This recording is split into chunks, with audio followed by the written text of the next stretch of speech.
Hello, if you've been following my channel, you know I'm a big fan of Explora Journeys. I've sailed with them, and honestly, they've set a new bar for luxury at sea. But if you've tried to book an Explora cruise lately, you've probably noticed something. These ships are incredibly popular. Very popular. So popular, in fact, that it's creating a big challenge for us, their dedicated fans. Today, I'm tackling a big question. Explora III. Will it solve Explora Journey's biggest problem? You're going to want to stick around for this because I'm going to reveal what's truly new and different about Explora 3. Dive deep into those problems of demand and today's prices. Discuss the reduced itinerary offering that you might be seeing, and then break down the first 4 seasons of this new ship, and wait for it, including its prices. Finally, I'll explain why all this matters to you as a cruiser.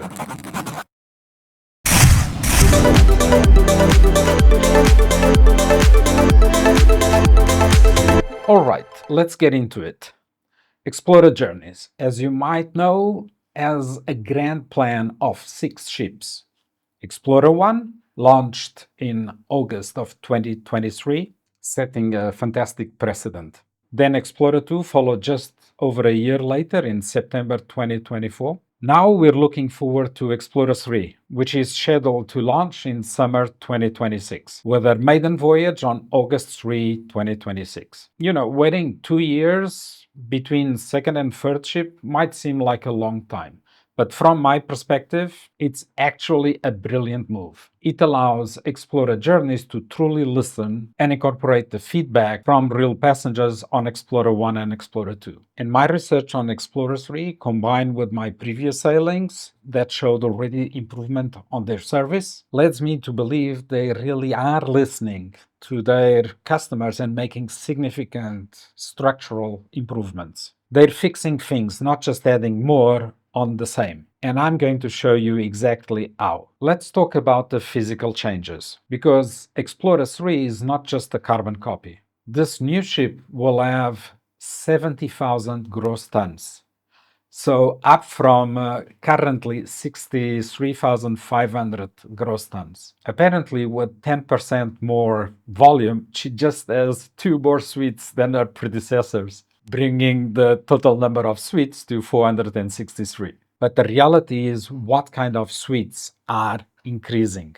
They've significantly boosted the number of penthouse and residence suites, giving you more options at the higher end of their luxury offering. Let me pull up some deck plans to illustrate what I mean. If you look at deck 7 and deck 8, for example, you'll see something exciting. Explora 3 now boasts 2 owner residence suites instead of just 1. That's a huge increase in their top-tier accommodation. Moving up to deck 9, even though the total number of suites here might seem similar, the mix has changed dramatically. Where Explora 1 and 2 had just 4 deluxe penthouse suites and 2 cove residence on this deck, Explora 3 now offers a whopping 15 deluxe penthouse suites and 5 cove residence suites. That's a substantial upgrade in the quantity of those coveted higher level accommodations. Now let's go up to deck 10. Here you'll notice that the internal gym, which was on the previous ships, is no longer here. That space has been intelligently filled with more suites. You'll also see that the bridge and the crew areas surrounding it appear to be much larger on Explora 3, which could indicate enhanced operational capabilities or crew amenities. On deck 11, we see more thoughtful design changes. The Nautilus Club, their excellent kids and teens program, has now 2 distinct areas designed to cater specifically to juniors and teens, rather than a single shared space. That's a fantastic improvement for families. You'll also spot a brand new Outdoor Cigar Lounge for those who appreciate that. And the chef's kitchen, which was formerly here, has been moved. Yes, the chef's kitchen is now located on deck 5, conveniently next to the Anthology restaurant. This relocation also brings us to another change on deck 5 itself. The Future Journeys area, where you could plan future cruises, is no longer there. That's because Future Journeys has moved down to deck 4, joining guest services and the destination experiences team. thus creating a more centralized hub for all your planning needs. These are all subtle but very important structural improvements. Now, let's talk about a specific structural problem that I've experienced myself and a lot of people are talking about. It was my stay in a twin room in one of my previous sailings. It's the big confusion and frustration on the previous ships regarding the twin and double room configurations. On Explora I and II, the twin rooms couldn't have their beds really separated. And this was because of the bedside tables fixed to the wall, thus not allowing us to generate space between the beds, making it awkward or impossible to have truly separate beds. As you can see here, the twin beds were so tight that there was no space between the beds. We had to be creative to generate a separation. And the double beds have the frames together and just a single mattress, so not interchangeable.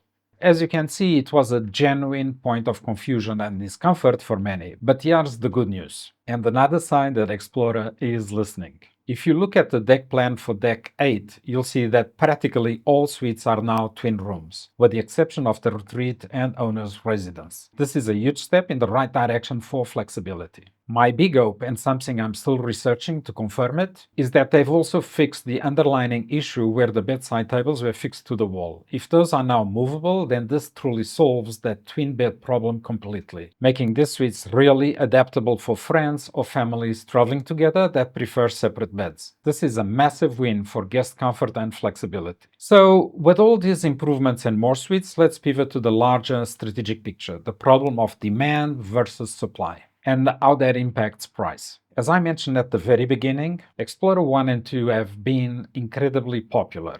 And that's fantastic for the company. But for you and me, it means that the prices have naturally climbed significantly since the company launched.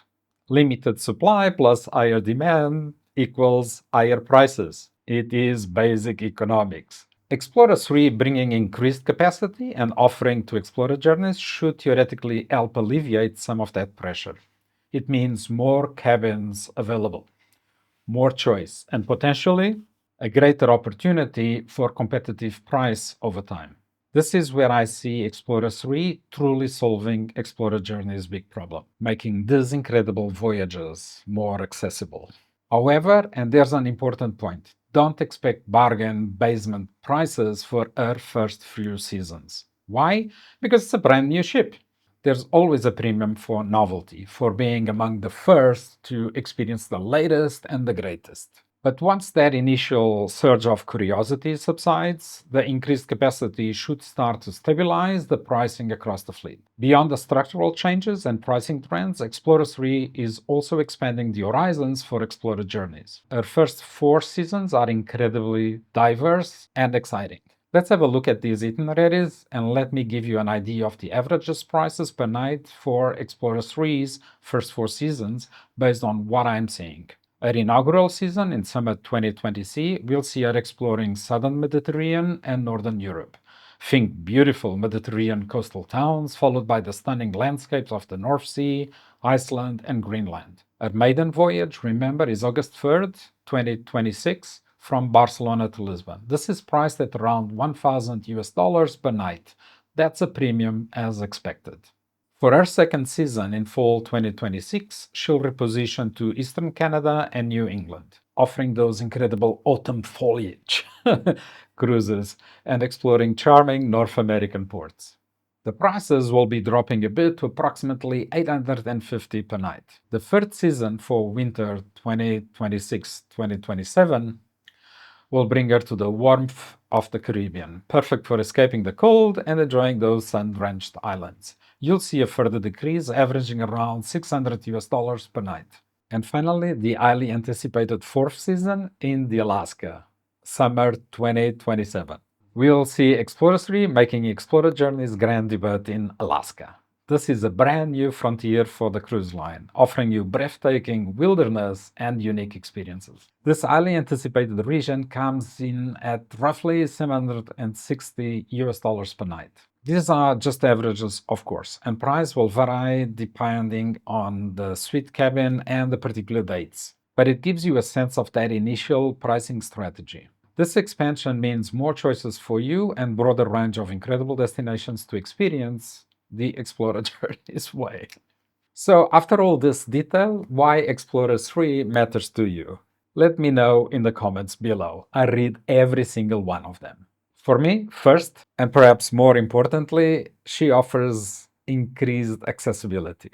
With another ship of this caliber in the fleet, the pressure on Explorers I and II calendar should ease.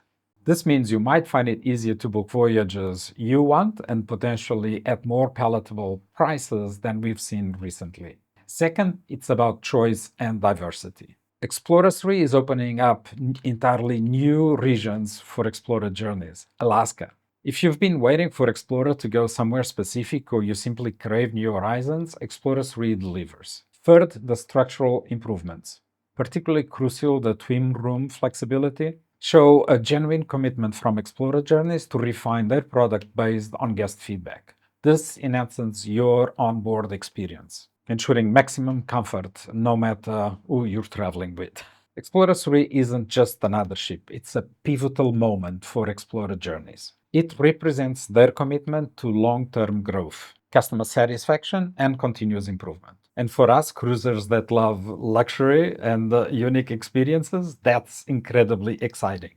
What are your thoughts on Explorer 3? Are you excited about Alaska?